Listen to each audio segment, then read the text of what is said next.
So let's see what the book of Sirach has to say.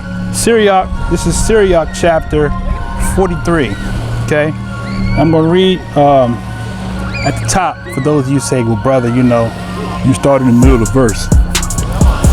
Okay, so it says, the pride of the height is the firmament, in its clearness, the appearance of heaven, in the spectacle of its glory. The sun, when he appears, brings tidings as he goes forth, is a marvelous instrument, the work of the Most High. At his noon he drives up the country, and who shall stand against his burning heat? A man blowing a furnace is in works of heat, but the sun 3 times more burning up the mountain, breathing out fiery vapors, and sending forth bright beams. He dims the eyes. That's so true. All right.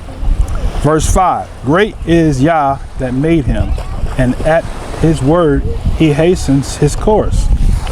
Verse 6.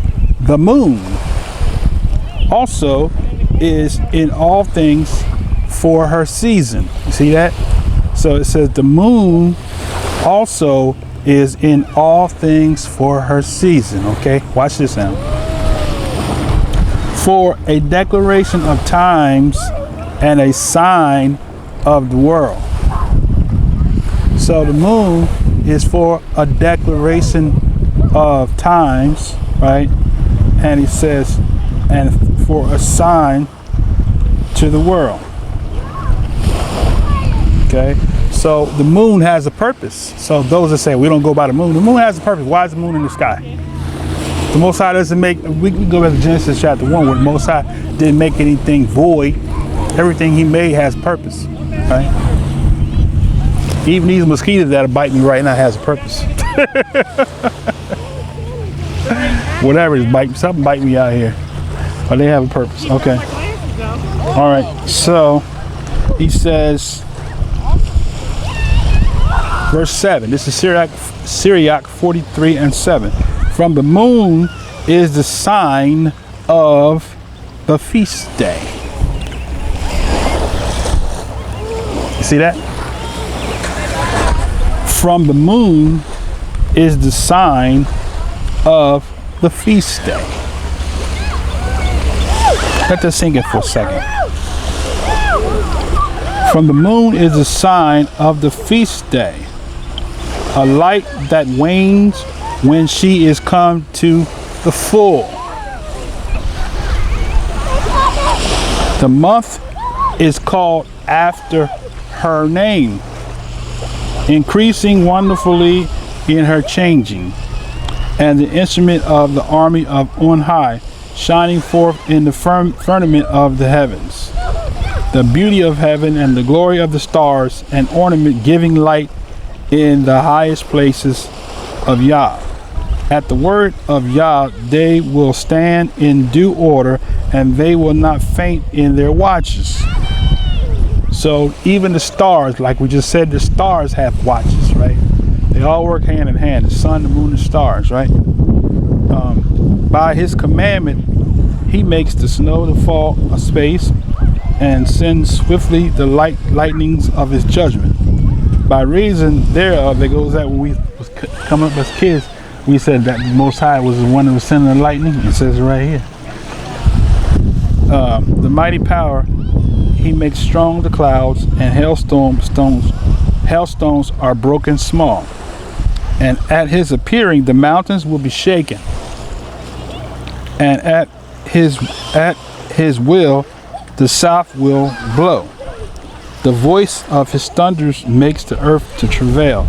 So does the northern storm of the whirlwind. As birds flying down, he sprinkles the snow, and as the lightning of the locust, it is the falling down thereof. Okay, so that's all I'm going to read. But I just wanted to show you that part there, verse 6, where it says that the moon is a sign for the feast day. So there you have it. So those that say, well, brother, we don't go by the moon. Well, Sirach is smarter than me, and he said that the moon was a sign for the feast day. So who are you going to believe? Somebody in today's current time, or are you going to believe the prophets, right? Who's right and who's wrong? Well, wasn't Enoch a prophet? I don't know if Enoch was declared a prophet or not. I guess he prophesied, but I guess depending on how you define a prophet. But I'm not downplaying Enoch to say Enoch is. But what I want to say is this too. This is what you got to understand to Israel, right? These books we read are not infallible, right? The people spoke as they were inspired to speak, and sometimes people's inspiration was far advanced above their own knowledge, and they spoke on things that kind of have brought controversy to our current time. You can look at things that Shaul said that brought controversy. So we have to learn how to take the meat off the bones, eat the meat. If you're vegan, I gotta get a better sluggo for vegans. You can't say take the meat off the bones. What can you say? Take the skin off the fruit. Take the peel off the orange. There you go. And don't eat the peel, but eat the orange. But the seasons are determined by nature. Nature tells us where we are. And we're in the new year officially. And we're in the third month of the year. That said, shalom, shalom, shalom.